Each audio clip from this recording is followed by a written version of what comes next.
हाय friends, मैं हूं Manav. Welcome to Movie Shoovy. करते हैं आपस में पॉजिटिव सा नमस्कार और बात करते हैं कि भैया एमसीयू का हो क्या रहा है। क्या उनके बस की रही नहीं है मूवी, या फिर उनकी जो क्रिएटिविटी है वो डोल्ड्रम्स में जा चुकी है। बट उनके राइटर्स जो हैं वो बढ़िया होते चले जा रहे हैं, क्योंकि इस मूवी के जो डायलॉग्स हैं वो काफ़ी बेहतरीन है। द मार्वल्स के पार्शली है वो से एक कैरेक्टर के, बाकी सारे काफ़ी ज़्यादा इरिटेटिंग है।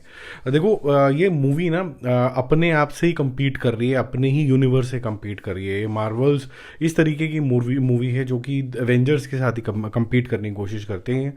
फ़र्क यही है कि यहाँ पर लेडीज़ हैं जो कि यूनिवर्स को सेव करना चाहते हैं, और जो मुद्दे उठाए गए हैं यूनिवर्स को सेव करने के लिए और हमारे अर्थ से ऐसी क्या चीज़ ले जा रहे हैं, वो थोड़ा सा फ़नी ज़रूर लगता है सुनने के अंदर। बट जिस साइंटिफिक तरीके से यहाँ समझाने की कोशिश करी गई है, अब मार्वल है तो कुछ भी हो सकता है। तो बेसिकली क्या किया इन्होंने, 3 जगहों से 3 कैरेक्टर लेके आए। कारा डेनवर ले आया कैप्टन मार्वल से, 2018 में शायद वो मूवी आई थी, और उसी का ही एक्सटेंशन है ये वाला पार्ट। मोनिका रैम्बो ले आया वैंडा विजन से। कमाला जो जो पाकिस्तानी कैरेक्टर दिखाया गया था मिस मार्वल के अंदर, वहाँ से ले आए थे। अब ये जो तीनों ही मूवीज़ हैं, कोई बहुत ज़्यादा इंप्रेशन नहीं जमा पाई थी सीरीज़ और मूवीज़, बट इनको इकट्ठे करके ऐसा कुछ बनाने की कोशिश करी है। मेरे को तो ये लगता है कि ये जो मूवी है, जिस तरीके की इसकी स्टोरी है, वो काफ़ी ज़्यादा सुनी सुनाई से आपको लगती है। कि एक सुपर हीरो है, उसने कुछ सुपर हीरो वाले काम करते करते कुछ पंगा पीछे क्रिएट कर दिया है। अब एक आदमी के पास बहुत सारी पावर्स आ जाती हैं, अब उसको सुपर हीरो से बदला लेना है। अब ये बदले की जो चीज़ है, और ये कैसे बदला लिया जाएगा, ये 3 लोग कैसे इकट्ठे आएंगे वर्सेस समबडी। तो वो समबडी कौन है यहाँ पर है डार्विन नाम की एक लेडी, और पिछले वर्जन के अंदर वो इसी के प्लानट के ऊपर मार्वल्स कुछ भसड़ करके गई थी। वो क्या थी मैं ज़्यादा बताना ही नहीं चाहता हूँ, इसीलिए थोड़ा स्टोरी नहीं बता सकते आपको।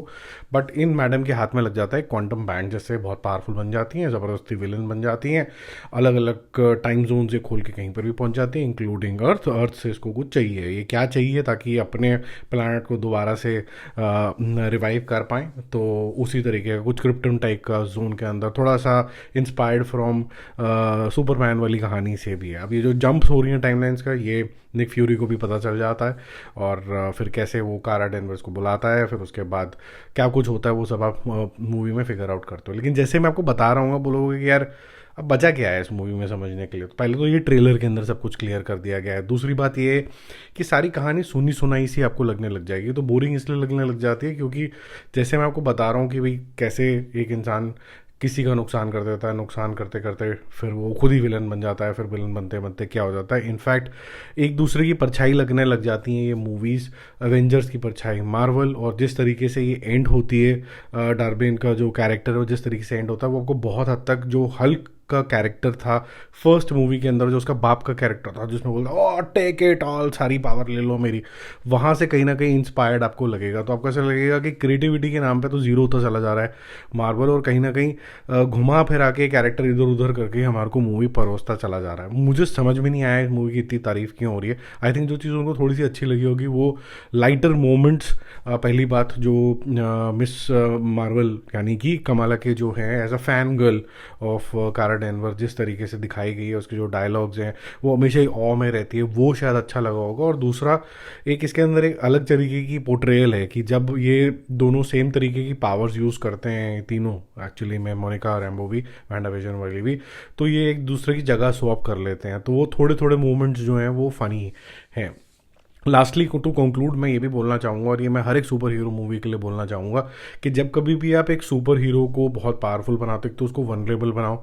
यहाँ वनरेबिलिटी थोड़ी सी लिमिटेड थी। और सेकेंडली, अगर विलन के पास भी सिमिलर तरीके की पावर्स आ जाती है ना, और फिर उसके बाद आप ये बता दो कि कौन उसको ज़्यादा अच्छे से यूज़ कर पाएगा, ये नहीं, जो नोवेल्टी फैक्टर है ना वो ख़त्म हो जाता है।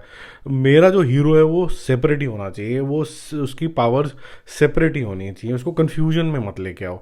आपको अगर पावरफुल बनाना है विलन को तो बनाओ, और बहुत पावरफुल बनाओ। जैसे थैनोस था, थैनोस की पावर्स किसी से भी नहीं मिलती थी, लेकिन वो इसीलिए इतना फेमस हुआ कि अपने आप में बहुत ज़्यादा स्ट्रॉन्ग पर्सनैलिटी थी, जो यहाँ पर आपको मिस होता हुआ लगता है। तो मेरे हिसाब से तो अगर आप ये स्किप भी कर दोगे और हॉटस्टार पे जब कभी आएगी तब देख लोगे, और देख भी क्या लोगे, नहीं भी देखो तो कुछ नहीं होगा।